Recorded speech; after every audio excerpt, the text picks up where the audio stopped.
അപ്പോൾ മക്കളെ ഓടിവാ, നമ്മുടെ സ്ക്വിഡ് റോസ്റ്റ് എന്തായെന്ന് കാണാം. ഇത് ലാസ്റ്റ് ഭാഗമാണ് കേട്ടോ, കുറേ ദിവസം കൊണ്ട് നീട്ടിക്കൊണ്ട് പോകല്ലേ. അപ്പം ഞാൻ വന്നപ്പോഴേക്കും റോസ്റ്റ് വെള്ളമെല്ലാം റെഡിയാക്കി വെച്ചു. ഞാൻ നേരെ സ്ക്വിഡ് എടുത്ത് പപ്പാടെ കൊടുത്തു കേട്ടോ. എന്നിട്ട് എന്താണെന്ന് വെച്ചാൽ ചെയ്തോളാം പറഞ്ഞിട്ട് കൊണ്ടുവന്ന പാലും മീനും ഒക്കെ എടുത്ത് ഫ്രിഡ്ജിലേക്ക് വെച്ചു, വെജിറ്റബിൾസും ഒക്കെ. എന്നിട്ട് സ്നാക്സ് ബോക്സിലേക്ക് സ്നാക്സിൻ്റെ ഐറ്റം എടുത്ത് മാറ്റി വെച്ചു കേട്ടോ. കുഞ്ഞുമണീസ് എൻ്റെ പുറകെ ഇങ്ങനെ നടപ്പുണ്ട് കേട്ടോ, എന്താണ് കൊണ്ടുവന്നതെന്നൊക്കെ കാണാൻ വേണ്ടി. അതല്ലെങ്കിലും കുഞ്ഞുങ്ങൾ അങ്ങനെയാണല്ലോ, നമ്മൾ എന്ത് വാങ്ങി എന്നുള്ളത് കാണാൻ പുറകെ നടക്കും.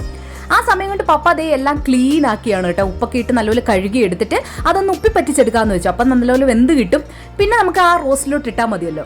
അപ്പോൾ അതെല്ലാം പപ്പ ചെയ്തു. എന്നിട്ട് ആ മീൻ കഴുകിയ പാത്രം എല്ലാം ദേ കഴുകിയും വെച്ചു കേട്ടോ. പപ്പ അങ്ങനെയാണ്, എല്ലാം അങ്ങനെ നീറ്റാക്കി വെക്കും. പപ്പാമാർ എപ്പോഴും അങ്ങനെയാണല്ലേ, അവർ ചെയ്യുന്ന കാര്യം നീറ്റാക്കും. അപ്പോൾ ഒക്കെ ഞാൻ കുളിക്കാൻ പോകുമെന്ന് പറഞ്ഞിട്ട് പോയപ്പോൾ കൊണ്ട് രണ്ടുപേർ വെളിയിൽ നിൽക്കുന്നു, അവരെ അടിച്ചകത്ത് കയറ്റി കേട്ടോ. ഇനിയിപ്പോൾ 20 ദിവസം ഇവിടുത്തെ മേള ഇതൊക്കെ തന്നെ ആയിരിക്കും, തലവേദനയായിരിക്കും.